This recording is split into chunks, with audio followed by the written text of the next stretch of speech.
Hi everyone. I'm delighted to speak here in front of all of you about my master's research, which is on biosignal-based driver drowsiness detection, a hybrid approach. Last year, in a Christmas holiday, I was traveling to Sydney with some of my friends. And after driving for a while, my friend was feeling too sleepy to drive.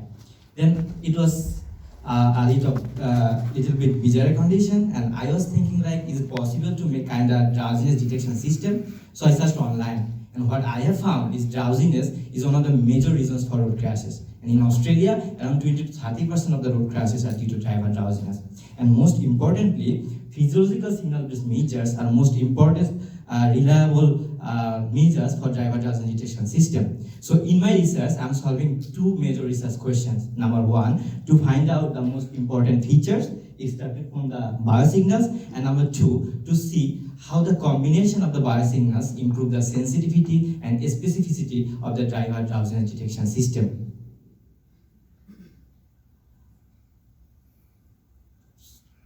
So this is the methodology of my study. So I have worked with total 35 participants in the laboratory. The participants were doing a 30 minutes reaction-based task in the computer, and after every 5 minutes, they are rating their own level of sleepiness. And after collecting all the signals, we have collected three types of signals. Number one, brain signals. Number two, eye blinking or EOG signals. And number three, heart rate or ECG signal. So the collected signals were gone through some filtering and pre-processing steps.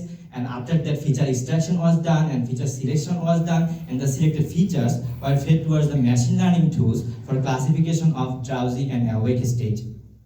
Well, so these are the findings of my study. We have used 4 different classifiers and got the best performance using artificial neural network.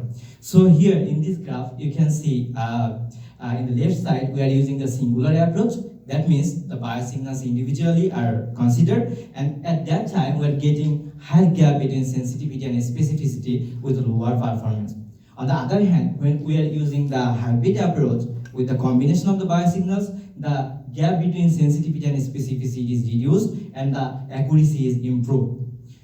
So for future implications, we recommend 2 things. Number one, to use the selected features that we have used in our study, and number two, to use the hybrid approach rather than singular approach because they are giving higher performance in terms of sensitivity, specificity, and accuracy.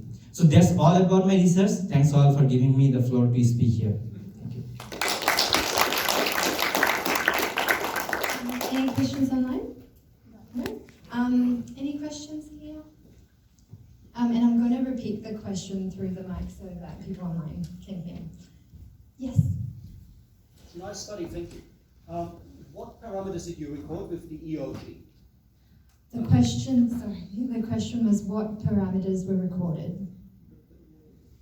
So at first, we have selected 5 features based on the different studies that have been done previously, which are sensitive to sleepiness, like blink duration, amplitude velocity ratio, peak closing velocity, and blink frequency. And after that, we have used 2 different feature selection methods, by F-test and correlation based coefficients.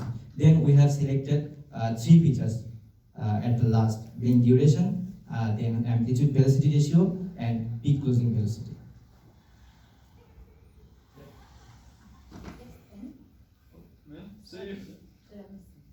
Yeah, cool, thank you. So you found that the number of features corresponds to the highest sensitivity and specificity, if I'm reading the graph correctly.